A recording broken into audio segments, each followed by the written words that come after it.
Coming to you live from the MediaPlex in downtown Windsor, this is a presentation of St. Clair College Journalism. Good evening, I'm Emma Butler and you're watching MediaPlex News Now.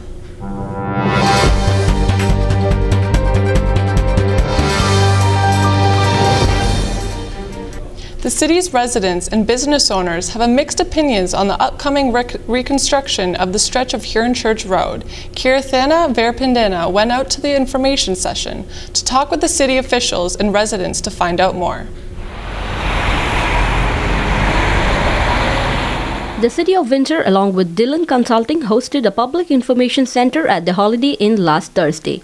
The meeting provided an opportunity for members of the public to learn more about the Huron Church reconstruction project.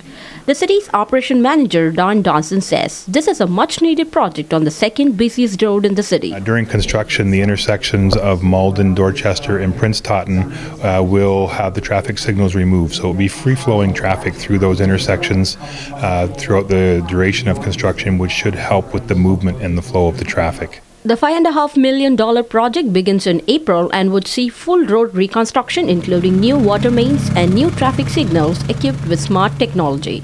Some residents feel the reconstruction is a good move. The road is in bad shape right now, so it's definitely a must to get it fixed. But some residents and business owners are concerned with its impacts. Many of the neighbors are actually concerned with the pollution. You know, we're also concerned about the rerouting of trucks. It's going to affect traffic tremendously, affecting my business directly. People will avoid coming to the area for the purposes of increased truck traffic and lane restrictions. Huron Church will be reduced to a single lane with all traffic traveling on one side of the road as reconstruction work takes place on the other side. Work is expected to be wrapped up in 90 days and the public will be notified on its update in city's website citywindsor.ca and also through signboards along the highways. For MediaPlex News, I'm Kirathana Verpindina. The Rotary Club of Windsor organized a fundraiser last week to help construct the Faro Riverside Miracle Park. Shabam went out to see how this accessible park is covering its bases. The fundraiser took place at St. Clair College Center for the Arts. Project leaders say this building is going to transform community recreational activities for children and adults with disabilities.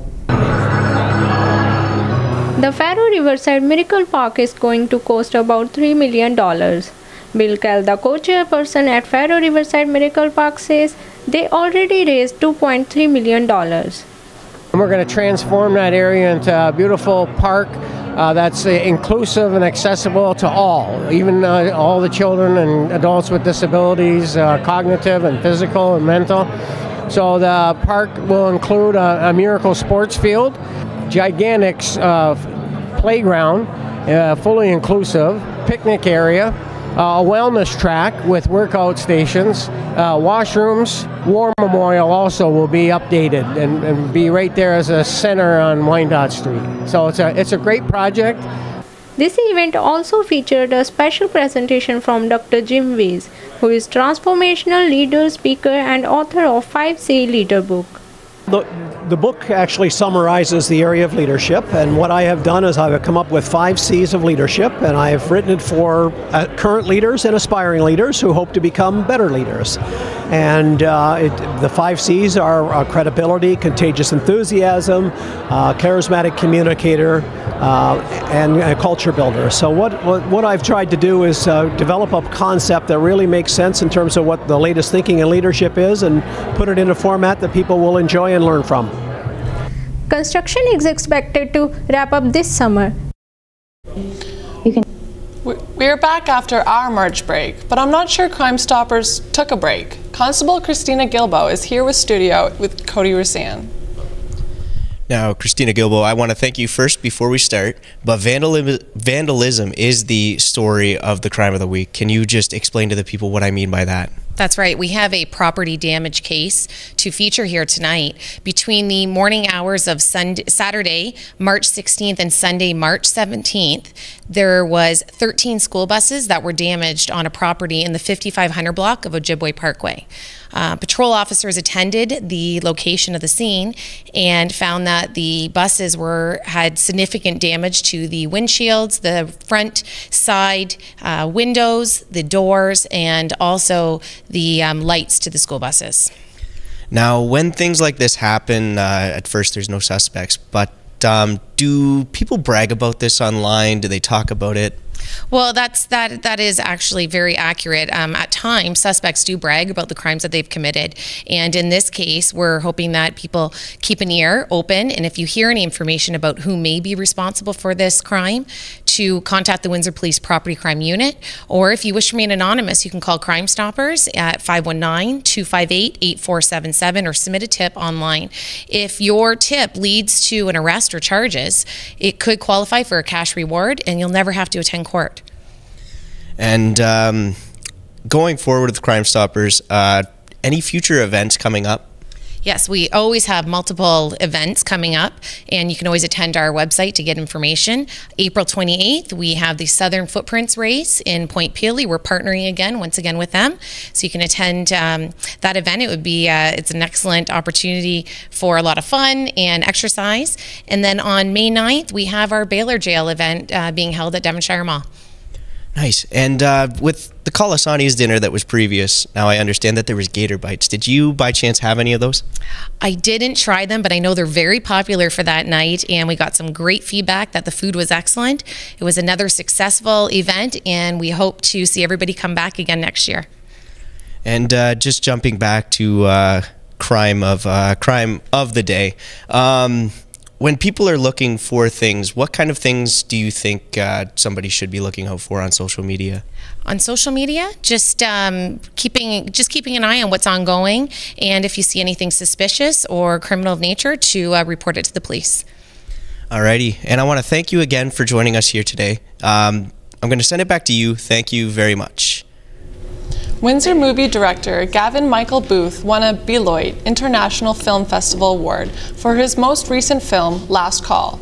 Booth was honored with the Josh Burton Award, which acknowledges a film deserving of recognition for bringing something truly special to the screen. The movie was filmed in one take in this very room at St. Clair College MediaPlex and tackles the subject of suicide. Let's have a look at some of the behind-scenes footage to get an understanding of this one-take wonder. You can talk to me. You know, we can take advantage of the anonymity that we have. The anonymity? Whatever. You know what I mean? It's much freer to talk to someone without any history or judgment. You sound like one of those helpless.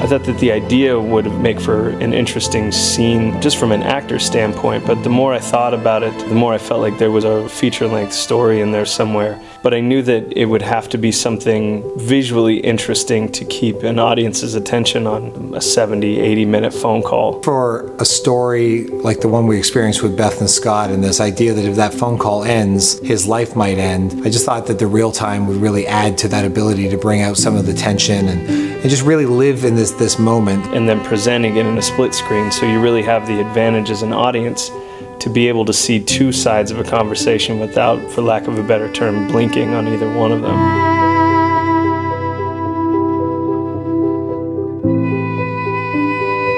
I had worked with Gavin on a couple of one-take music videos. Most people who know me know that I'm obsessed with the idea of real time. I love real-time music videos that I've had the opportunity to direct a good half dozen by now.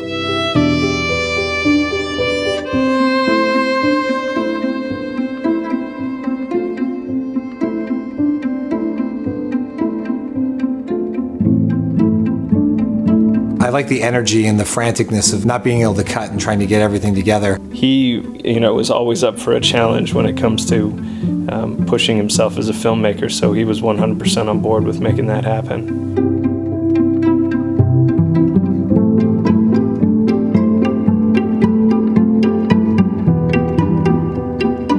When we're moving from the bar location to the apartment. We don't have control of the streets. So there are some very real elements where we're just dodging real people, real cars, real traffic, and anything could happen. But that's when I feel the most alive as a filmmaker, when things are kind of on the fly, when it's a little scrappier. And that's just how my whole upbringing has been since high school. It's been pick up the camera with your friends and go make something. And this film retains a lot of that kind of energy and mentality.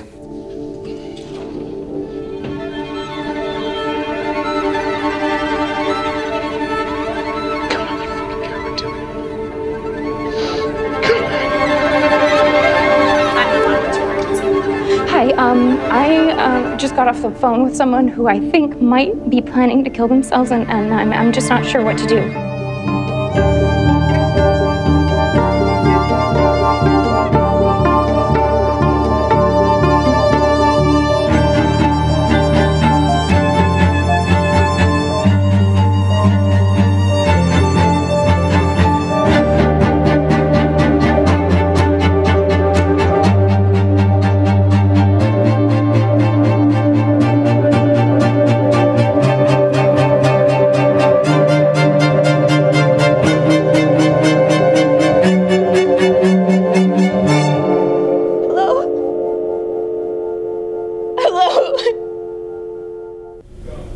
If you hand a cashier $11 for an item that costs $6, what bill should you get back as change? This is an example of mental math, and an after-school program that teaches mental math to children aged 4 to 13 has just opened a new location in Windsor. Amos Johnson found out more. The UCMass Abacus Mental Math Program is a globally recognized and scientifically proven after-school program that improves children's brain development. UCMass stands for Universal Concept of Mental Arithmetic System. The program involves math equations through the use of abacus beads. This is supposed to activate the children's mind, visualizing beads, and helping them calculate up to 4-digit equations. Pooja Sundar is the Associate Technical VP for UCMass Canada and attended the new location's open house. So we want to spread the word in the community and let the parents know about our UCMass Mental Math Abacus program, which is an abacus-based program which enhances the math skills for young children and improves their focus, concentration, and brain capabilities. The program started in Canada in 2004 and continues its mission of providing active brain fitness with the likelihood of improving a child's future. Wadu is one of the parents who attended the open house for the first time. We heard about it from friends that have kids that are enrolled in the program. They truly like the program. They've seen their kids excel in math. I think they say actually 2 levels beyond their grade, so it got us interested. The new spot for UCMass is located at 3335 Banwell Road, and classes will run from Tuesdays until Saturdays. For MediaPlex News, I'm Amos Johnson. Spring officially arrives tomorrow, so today is the last full day of winter, and the numbers are in. According to the Detroit Free Press, it has been a far icier winter for the Great Lakes. Lake Superior was 94% covered. Last year, Superior was just 49% covered. This frozen trend was the same for all the Great Lakes. Lake Michigan was over 40% covered, Huron was over 84%, Erie came at 94%, and Ontario was just at 23% compared to just 1.8% last year. So don't break out the golf clubs just yet. Let's have a look at our 3-day forecast. Cody, I hope you have some good news. I think I do, and I am sure it's poor skating out there on the lake right now. Wednesday, we can expect a chance of showers with a high of 7. Thursday, there will be showers and a high of 9. And finally, Friday, there will be a chance of rain or flurries with a high of 7. Now, spring's on the way. It's clear. It's nice outside. And a sure sign is that, well, they've turned the heating on here in the MediaPlex, which means that, you know, it's got to be getting warm outside because the heating is starting to work outside. And it won't be long until the outside is about as bright as that blazer that you are wearing, Emma. And that's how I'm going to send it back to you. Thank you. A Windsor comedian took home some hardware at the Juno Awards. Dave Merhej won the Juno Award for his comedy album, Good Friend, Bad Grammar. The album is Merhej's first comedy special. He joined Kevin Blondin in the studio. So Dave, I've known you a long time, and you've been doing comedy and talking about comedy as long as I've known you. What age did you start thinking about comedy and decide you wanted to be a comedian? When I was 14, I remember I told my best friend at the time, I was like, I want to do stand-up. I didn't know how I was going to do it or how the process was, but I just remember vividly telling him at his parents' place when we were hanging out. And who were some of your biggest influences at that time? My uncle would show me, he'd show me like Andrew Dice Clay, Eddie Murphy, and Richard Pryor, but it was Richard Pryor mostly that was an influence that I gravitated to, and yeah. Great. And so comedy, I see, gets to bring you a lot of new places. You do a lot of traveling. Can you tell us about some of the places you've been able to visit through comedy? I've been through, obviously through Canada, which was, normally I wouldn't probably be traveling through Canada like that, in some parts of the U.S. And then I was able in the last, I'd say like 3-4 years to go to Australia twice and China. So that was super fun because I probably wouldn't have went. So comedy has brought me there. So that was great. And when you come back to Windsor, your hometown, what's something you like to do when you get here?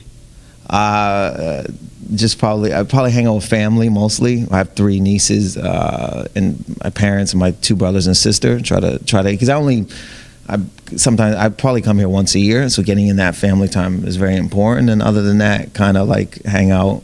My brothers work at a club, so I try to go there, hang out a bit with them. Ever, mental health is being recognized as a key to our well-being.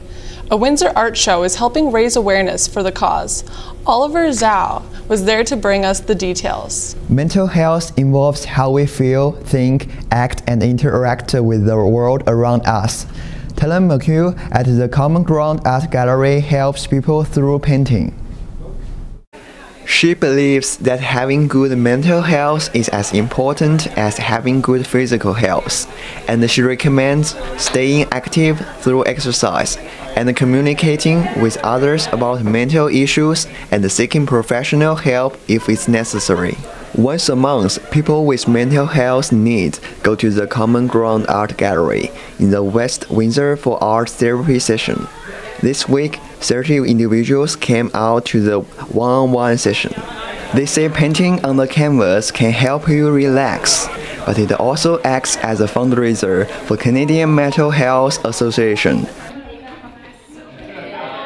1 in 5 Canadians experience mental illness in any given year. We all know someone. McLuhan says every donation means a lot to the community. Back to you. Today's media is still heavily influenced by Marshall McLuhan's 60-year-old theory of the art. Reporter Riem Kudmeni reports. Media technology has drastically changed in the 40 years since Marshall McLuhan's death. However, according to Toronto artist Will Lemaitre, McLuhan's work is still very relevant for us today. Seeing examples of his thought in this exhibit, people would immediately recognize that even though these texts are 30, 40, 50 years old, they describe very accurately today. The exhibition called Feedback for Marshall McLuhan and the Arts is a recursive project with a focus on his radical experimental publications, including archival materials from McLuhan's publishing practice, as well as current artistic interpretations of social cybernetics and video installation. The basic idea that our technological world is deeply enmeshed with our social world and our social matrix, and they feed off each other, and we make our technologies and then they work themselves over us. McLuhan's work continues to play a pivotal role in our understanding of the technological age, which plays a strong public role in the 21st century. Art University considers the importance of media theorist McLuhan's work in the digital age. For MediaPlex News, I'm Riem Kudmani. Come and join us for our college-wide open house this Saturday, March 23rd from 10 a.m. to 1 p.m. You can join us here at the MediaPlex, check out our studios, meet faculty and students. We'll even buy the coffee.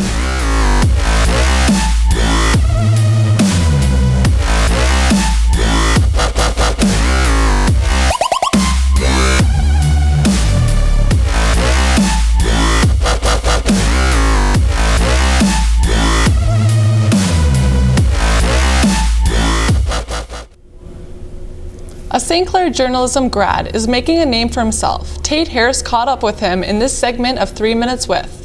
I'm Tate Harris, and I'm here with Dan McMullen from 93.9 for 3 Minutes With. Thanks for coming again, Dan. Hey, thank you for having me. So, I mean, you went to school for journalism, you wanted to be a writer, you love writing. How did you end up as a radio DJ? Oh, perfect storm of events, really. I wanted to be a writer, wanted to be a music journalist, actually. That's why I went to journalism. And they gave you placements, internships, and I had to do a print internship, I had to do a television internship, and I had to do a radio internship. I thought, okay, we'll give the radio thing a shot. So I did an internship at CJAM, and I ended up really, really loving it because it incorporated a lot of the skills of writing and communications and making the playlists and the technical skills too. And I ended up keeping the volunteer gig at CJAM after my internship ended, and I did it for 7 years. That ended up being the basis for me getting into radio. Wow, and then for 93.9, did you have to send in a demo tape, or what happened there? Well, there's a really funny story with the demo tape, because I was working as a copywriter at Chum Radio at the time, which was 93.9 was one of the studios there, the stations there, and there was a job posting that came up, and I really wanted to apply for the on-air position, but I thought, oh, I'm not qualified. I had that weird little self-doubt voice in my head. And then I heard through the grapevine the PD wanted me to apply to it. So I went down to him and I said, hey, I'm sorry I missed the deadline. I heard you actually wanted me to apply for this. Do you think I still could?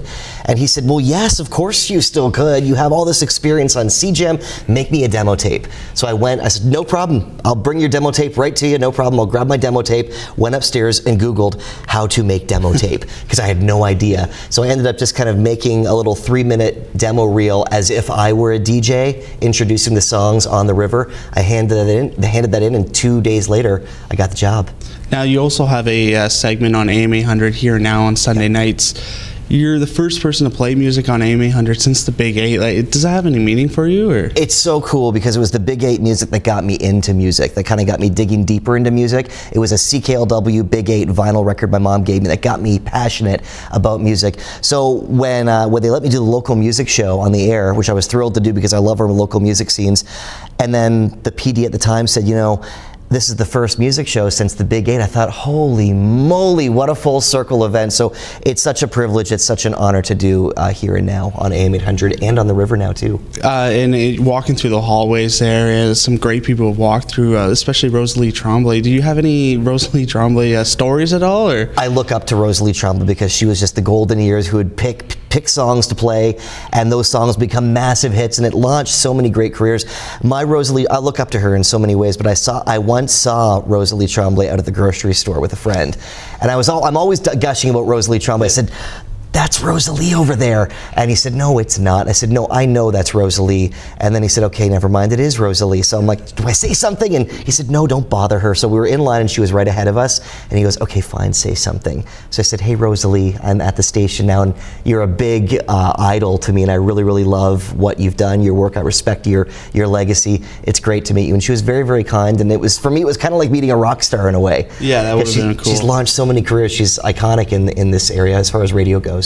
Yeah, that's awesome. And now you yourself, you're in the community so much. You emceed at Pride Weekend, emceed the Bright Lights. We see you at local bars, enjoying the music, that is. Oh, yeah, of course. So what's this community mean to you? Oh, it's everything. I mean, I'm lucky that I was born here, I was raised here, and I get to work here too. So being a cheerleader, being a spokesperson for the community, it's what I love to do. I'm passionate about our local scene, and it's a privilege and an honor to be a cheerleader for this area.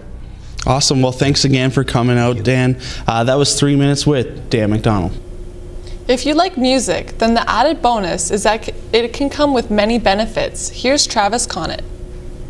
Mental health is a real issue, and one way that people can cope with it is through music therapy. Modern music therapy originated in the 1940s after World War II. It was used on soldiers who suffered from PTSD. Community musicians would visit the Veterans Hospital and play for the soldiers who were suffering from emotional and physical trauma. Nurses and doctors saw a positive change in their moods when listening to the hymns and melodies, and noticed it affected them positively. Recent studies have discovered that music therapy can be used to help with a lot of different things. Some of these things include reduced music tension, increased self-esteem, decreased anxiety, enhanced interpersonal relationships, increased motivation, and successful and safe emotional release. So if you're someone who loves music and are having a hard time dealing with mental health, give this a try. You might be surprised with the outcome. I'm Travis Conant, and this has been your Health Minute. A local auto shop is now the third in Canada to be able to upgrade from Ford to Shelby cars. Cassidy McNay has the story. If the Ford Mustang is an American classic, then the Shelby Mustang is the American dream. A family-run Windsor auto shop is the third in Canada to be Ford-approved for Shelby upgrades and modifications. Mechanics from Eccentric Auto Shop travel to Las Vegas to learn the upgrade process. They are now approved for upgrading Fords into Super Snakes and continuation Cobras. Bill Darman, the owner of the shop, said building Shelbys is a lifelong dream. Well, I've always been interested in Shelbys, and I built one myself many years ago, or started building one many years ago. But to be what we call a Shelby mod shop, we started that process about 2 years ago. And the reason we did that is because a number of our clients had come to us trying to be able to purchase a Shelby. Although this is not their first time working on this type of car, this is the first time Shelby vehicles completed in the shop can join an exclusive official worldwide registry. Chris Darman said he was excited throughout the entire learning process. The end goal is, I wish I was like Carroll Shelby, or I wish I could have the notoriety that Carroll Shelby has. And my family, we've all grown up with cars and always in racing, and that's pretty much the way Shelby always has been. The Shelby Mustang has its place in racing history, and it's here to stay. For MediaPlex News, I'm Cassidy McNay. If you like maple syrup and other maple products, then as Ryan Percy reports, Maple Fest may be the event for you. Is there nothing more Canadian than eating maple syrup on a cold day? The first weekend in March saw the John R. Park Homestead Conservation Area fill with thousands of members of the public to take part in the Maple Syrup Festival. Blacksmithing demonstrations, woodworking, syrup tasting, and more was on offer for people who wanted to learn about the cultural heritage of the area. The festival drew individuals from across the border as well. Tyler Bailey came down from Ann Arbor, and it was one thing that grabbed his attention the most. Honestly, the snow taffy. The snow taffy. I always made fun of it. I didn't think it was an actual event where people lined up to do it. So I think that's pretty fun. The homestead is a conservation area focusing on keeping the historical culture of the area preserved through reenactment of a pioneer in Métis life in the region. Chris Ives is a curator with IRCA and said the goal of the event is to get a sweet treat and learn about the historical significance of maple production. Maple is a really great chance for people to connect with trees in a different way. We often think about them as habitats for birds or providing shade or cleaning air, but also they're a food source. And in terms of conservation, we want people to appreciate their environment, to become stewards, to embrace, that Essex County is the place for life, and that we can all work together for a healthy environment and hopefully enjoy the fruits or products of that. With IRCA kicking off their Maple Month of March and everybody lining up behind me to take a taste and satisfy their sweet tooth, it seems that everyone can agree that this simple syrup should definitely be a conserved part of Canadian culture. For MediaPlex News, I'm Ryan Percy. Thanks for tuning in. I'm Emma Butler, and you've been watching MediaPlex News Now.